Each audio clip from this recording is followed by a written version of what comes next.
Hello বন্ধুরা, কেমন আছেন? ইজি অ্যাস্ট্রো টিপস থেকে আপনাদের সঙ্গে আমি বিজয়। এর পূর্বের ভিডিওগুলোতে আমরা নানা টপিকস নিয়ে আলোচনা করেছি। আমি আশা করব সেগুলো আপনারা নিশ্চয়ই দেখেছেন এবং প্রত্যেকটি ভিডিওই ইম্পর্ট্যান্ট। আজকে আমি আলোচনা করব গ্রহের দৃষ্টি। গ্রহর দৃষ্টি, কোন কোন গ্রহের কোন কোন দৃষ্টি থাকে সে ব্যাপারে আজকে আমি আপনাদের সামনে কিছু ধারণা দেওয়ার চেষ্টা করব।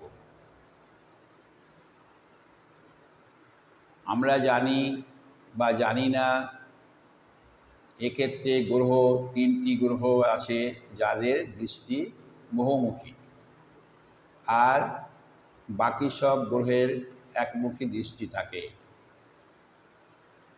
রাহু এবং কেতু, এদের দৃষ্টি নিয়ে আলোচনা হবে। প্রথমে আমি আসব রবি গ্রহের ব্যাপারে। রবি গ্রহ যেহেতু আত্মাকারক গ্রহ, ওনার শুধু সমসপ্তম দৃষ্টি থাকে, অর্থাৎ উনি যেখানে বসেন তার সোজাসুজি যে ঘর থাকে সেই ঘরে শুধু ইনার দৃষ্টি থাকে, আর ইনার অন্য কোনো দৃষ্টি নেই। চন্দ্রেরও তাই। চন্দ্র হচ্ছে মাতৃকারক গ্রহ। চন্দ্র যেখানে বসেন তার সমসপ্তম দৃষ্টি, অর্থাৎ যে ঘরে বসেন তার উল্টো দিকের ঘরেই তিনি দৃষ্টি দেন। এবার আমরা আসব মঙ্গল। মঙ্গলের তিনটি দৃষ্টি থাকে। মঙ্গলের চতুর্থ দৃষ্টি থাকে, সপ্তম দৃষ্টি থাকে এবং অষ্টম দৃষ্টি থাকে। তাহলে আমরা মঙ্গলে দেখলাম তিনটি দৃষ্টি, একটা হচ্ছে চতুর্থ, একটা সপ্তম এবং একটা অষ্টম। এবার আসবো আমরা বুধ। বুধেরও সমসপ্তমে একটাই দৃষ্টি, সমসপ্তমে দৃষ্টি থাকে। এবার আমরা আসবো বৃহস্পতি। বৃহস্পতিরও তিনটি দৃষ্টি থাকে। বৃহস্পতির পঞ্চম দৃষ্টি, বৃহস্পতির সপ্তম দৃষ্টি এবং নবম দৃষ্টি। এখানে আপনাদের জেনে রাখা ভালো, বৃহস্পতি যেখানে যে ঘরে বসেন সেখানে ভালো ফল দিতে পারেন না, কিন্তু যে গ্রহের পরে বা যে ঘরে দৃষ্টি দেন সেখানেই তিনি ভালো ফল দিয়ে থাকেন। তাহলে আমরা কি জানলাম? যে বৃহস্পতি যেখানে বসেন সেখানে ভালো ফল দিতে পারেন না, কিন্তু ওনার দৃষ্টি যেখানে যেখানে পড়ে সেখানে উনি ভালো ফল দেওয়ার ক্ষমতা রাখেন। এবার আমি আসব শুক্র গ্রহ। শুক্র গ্রহ ওই সমসপ্তম দৃষ্টি, একটি দৃষ্টি থাকে, সমসপ্তম দৃষ্টি। এবার আমরা আসব শনি গ্রহ। শনি গ্রহর তিনটি দৃষ্টি থাকে। শনি দেব এর তৃতীয় দৃষ্টি, সপ্তম দৃষ্টি এবং দশম দৃষ্টি থাকে।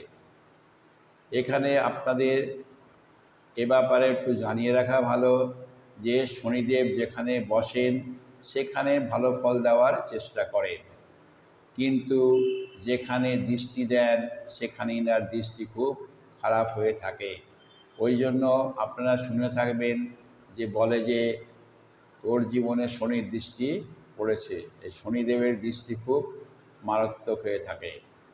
তাহলে আমরা জানলাম যে শনিদেব যে ঘরে বসেন সেখানে ভালো ফল দিয়ে থাকেন, কিন্তু ওনার দৃষ্টি যেখানে পড়ে সেখানে খারাপ ফল দেন। এ ব্যাপারে জানা দরকার। এবার আসবো আমরা রাহু। অনেকে বলেন যে রাহুর একটাই যে সমসপ্তম দৃষ্টি, অনেকে আবার বলেন যে রাহুর কোনো দৃষ্টি কাউন্ট করেন না, কিন্তু ম্যাক্সিমাম জ্যোতিষরাই রাহুর তিনটি দৃষ্টি ধরে থাকেন, অর্থাৎ বৃহস্পতির মতন রাহুরও পঞ্চম, সপ্তম ও নবম দৃষ্টি ধরে। আবার কোনো কোনো জ্যোতিষমতে রাহুর চারটি দৃষ্টি থাকে, অর্থাৎ পঞ্চম, সপ্তম, নবম এবং 12 মানে 12তম ঘরে এনেই দৃষ্টি দিয়ে থাকে। এবার আমরা আসবো কেতু। কেতুর দৃষ্টি নিয়ে কোনো আলোচনা হয়নি, কিন্তু কেতুর অনেকে সমসপ্তম দৃষ্টি ধরে থাকেন, অর্থাৎ উনি যেখানে বসেন তার উল্টো দিকে রাহু থাকে, এই হচ্ছে কেতুর দৃষ্টি। তাহলে আমরা 9টি গ্রহের দৃষ্টি সম্পর্কে জানতে পারলাম। এই দৃষ্টি জানা আপনাদের অবশ্যই কর্তব্য, বা জানলে আপনি ছকে ভালো মন্দ বিচার করতে পারবেন বা নিজের সম্বন্ধে ভালো জানতে পারবেন। এরকম ভালো ভালো চমক চমক ভিডিও দেখতে ভিডিওটিকে অবশ্যই সাবস্ক্রাইব করবেন। পরপর এরকম ভিডিও আসতেই থাকবে, তাহলে আপনি আপলোড করার সাথে সাথেই পেয়ে যাবেন। ভিডিওতে লাইক করবেন এবং শেয়ার করবেন, নিজে দেখবেন, বন্ধুদেরও দেখাবেন। ধন্যবাদ।